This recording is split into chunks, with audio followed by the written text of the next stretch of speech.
Hey guys, it's time for math. We started fractions last week. Hopefully by now you guys are getting the hang of it. And we're going to continue doing fractions again this week.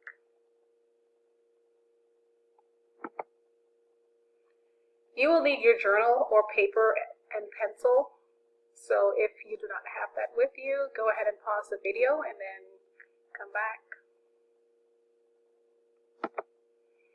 Let's look at today's number talks. It's 151 minus 96. You can go ahead and pause the video, solve it, and then come back. Alright guys, here's our problem. It's 151 minus 96. As you can see, I am going to use an open number line to solve this problem. If you solved your problem using a different strategy, that's okay. But like I always say, whenever I look at a problem that I'm subtracting, if my bigger number, which in this case is 151, has a smaller number in the ones place or even in the tens place, that tells me that I'm going to have to regroup. So therefore, I'm going to add up on the number line. I'm going to begin by writing down 96 right here.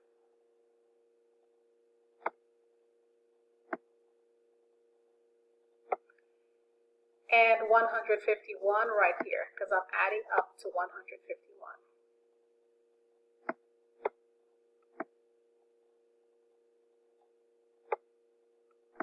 There we go.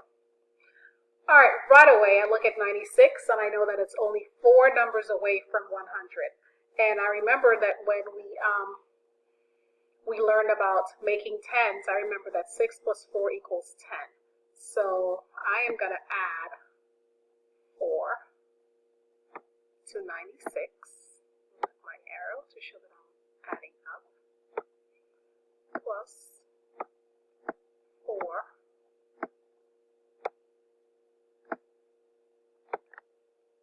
alright, 96 plus 4 equals 100.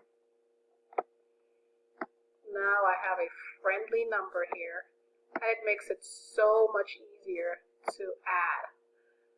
So now I can look at 100 and I know that I can easily make my way up to 151.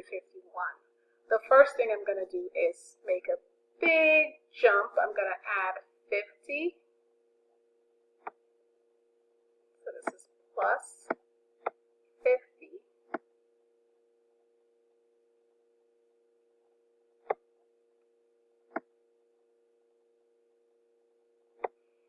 Let me go ahead and put my arrows in. 100 plus 50 equals 150.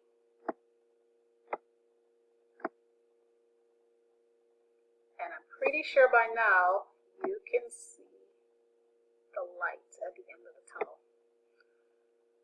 So I'm only one number away now. All I need to do is just add 1.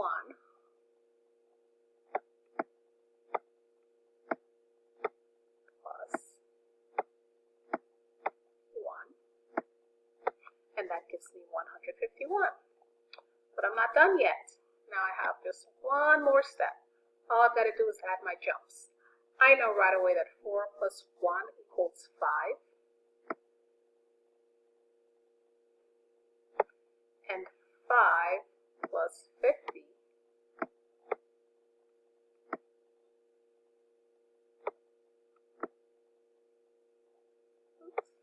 equals 55. And that's your answer. Did you get 55 as your answer? If you did, good job. If you didn't, please go back and check your work. So our answer to this problem is 55. Here's our second problem, 116 plus 118. Go ahead and solve it. Pause the video, then join me. Alright, here's our second problem, 116 plus 118. I'm actually going to decompose to solve this problem. I'm going to start off with my hundreds. Let's add 100.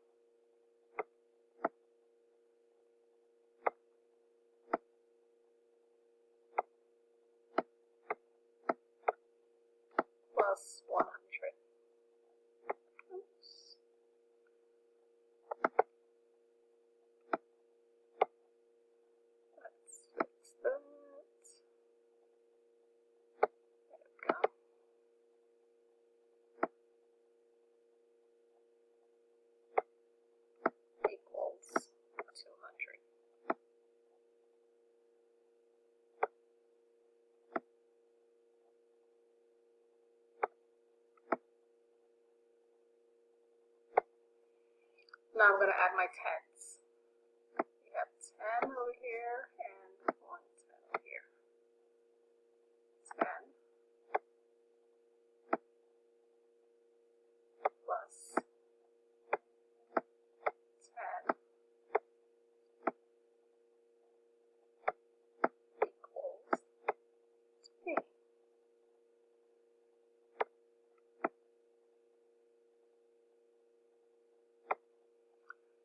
Okay, lastly, I'm going to add my 1s, 6 and 8. 6 plus 8.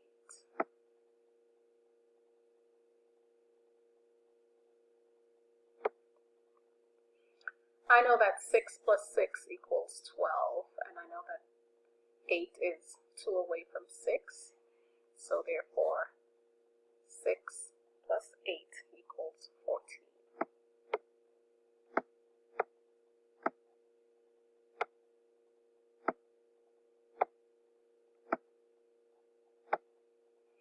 Now I'm going to add 20 plus 14. 20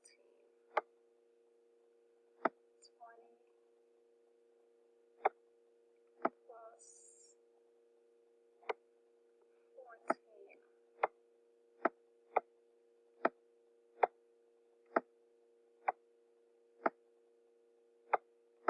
equals 34. Alright, so 20 plus 14 equals 34. Now all I have to do is add my 200 to the 34. And notice, guys, I am crossing out as I go so that I know that I have used all my numbers. That way I do not get confused. So 200, I'm just going to skip a line. 200 plus 34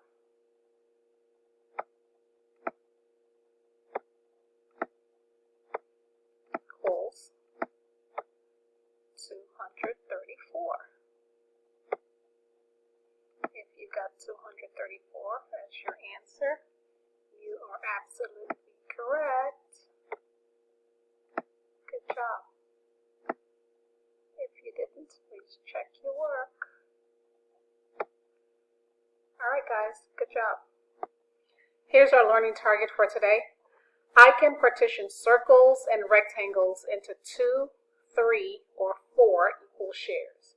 Describe the shares using the words halves, thirds, half of, a third of, etc.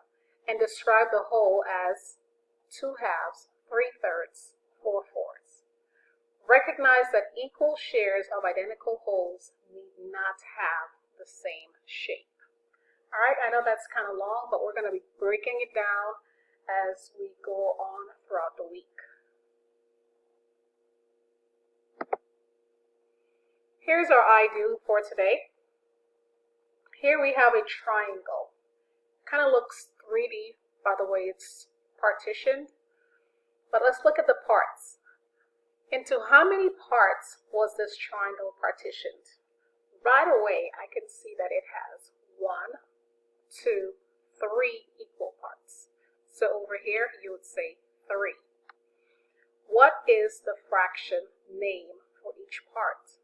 Now, since I know that there are 3 equal parts, the fraction name for each part would be 1/3.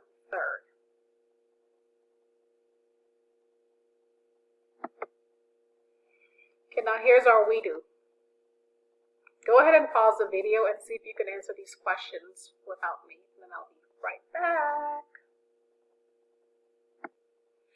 Alright guys, let's go over the we do. The first question is, into how many parts was this circle partitioned? We can see right here that we have 1, 2, 3, 4 parts. So for number 1, I have 4. Number 2 says, what is the fraction name for each part? Since we have 4 parts, each part will be named 1/4. So you should have had 1/4 for number 2 for the second one. Number 3, what is the fraction for the shaded part of the circle? As we can see here, the shaded part is in yellow. 1, 2, 3 parts are shaded. We have 3/4 or 3/4 to show that 3 out of 4 are shaded. The next question is, what is the fraction for the unshaded part of the circle? So the only unshaded part of the circle is right here. So 1 out of 4 of them are unshaded or not shaded. So I'm over here, I have 1/4 or 1/4. All right, hopefully you got that all correct. If not, please, all you have to do is pause the video and check over your work and just read the questions over. Make sure you truly understand what you're doing. Time to practice, guys.